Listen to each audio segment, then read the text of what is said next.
have their own process, that they want to make sure that they do want to see certain milestones, whether they be published or not. Thank you very much. I see a number of hands. I will take Aliki, then Mr. Constantino, and then Michael Selins. I would like something clarified, please.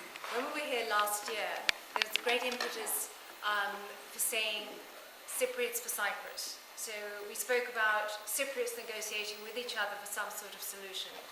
This year, I heard we need to now involve Turkey in the negotiations to ask what it is they want. I need that clarified in my own mind, because are we now saying that the invader gets a say as to how things are resolved? In other words, they get to say what spoils they like to take away with them? If Turkey is involved in the negotiations, does Greece then become involved in the negotiations? Is Britain involved in the negotiations as the other guarantor powers? If you could please answer that for me. Also, with regards to hanging everything again by a thread as to whether or not Turkey is going to actually accede to the European Union, do we then develop this chicken and egg situation?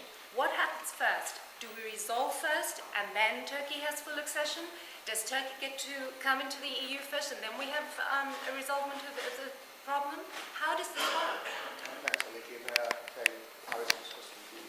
Achilles. Yeah. I just want to thank the MPs for the support they've given us, and what I want to say is in no way a reflection on that support, because we are so indebted to you. It's wonderful. But for me, it's the first time I've come to one of these meetings, and I'm very sort of puzzled, because if you look at it in black and white, some of the MPs here said they wanted to learn what's going on. Another one said we didn't quite reach the end of the tape. Remember, he ran and then came back. We don't reach the end of the tape because we're too small. Cyprus is too small. It's too insignificant. It's not a member of NATO. It hasn't got millions of people in Turkey. As you say, we were admitted to the EU because of our strength as an industrious people, by having offshore companies and shipping and all the rest of it.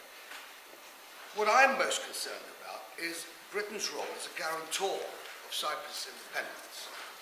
And having studied British history and the British Constitution, and here we are in the month of Parliament, whatever happened to the rule of law? And why are we not, or maybe why are you not, as our MPs helping us, going to the Attorney General, to the legal officers in this new coalition of open government, and saying to them, can you look at the legality of our position? We have guaranteed the independence of this country.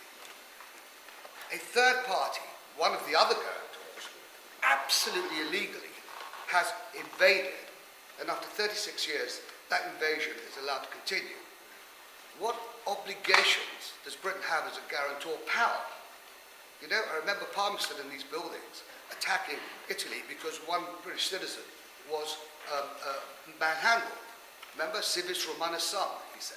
So, where are we now? Britain's name means nothing, in other words. We're a guarantor.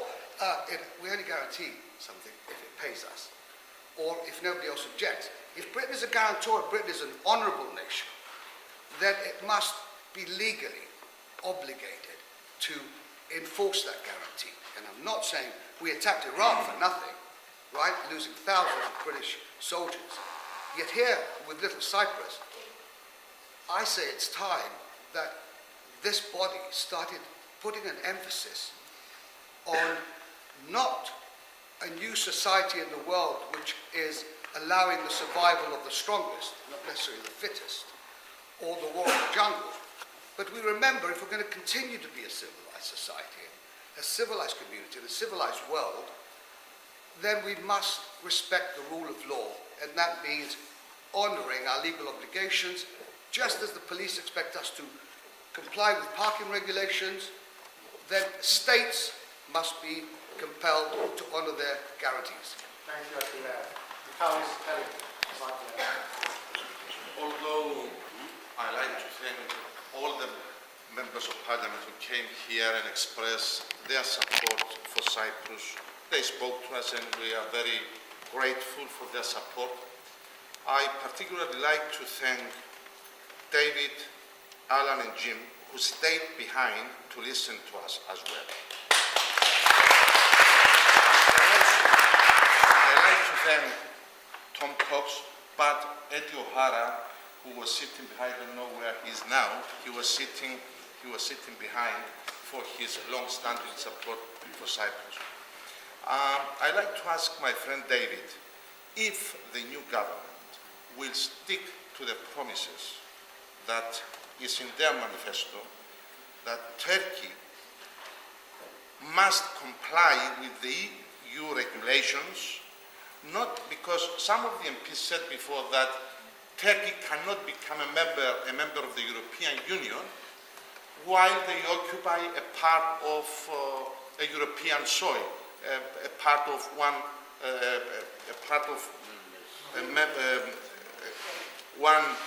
country member of the European Union.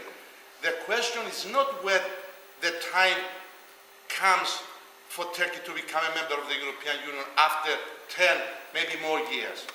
The issue is, the question is, during the negotiations, the accession negotiations, during this process, if the new government will stick to its promises that Turkey must comply with all the regulations. And also to fulfill and to implement the Protocol of Ankara. Thank you very much. I'm going to ask the members of Parliament to respond. Before I do that, I would like to say that the Foreign Minister of Cyprus, Mr Peter Droussiotis, will be visiting London as well, and he will be meeting with William Hague on Monday next week. So, although we mentioned that Mr Peter will be here this week, it's important to know that the new Foreign Secretary of this country will be having a meeting with the Foreign Minister of Cyprus very soon as well, which I think is good news.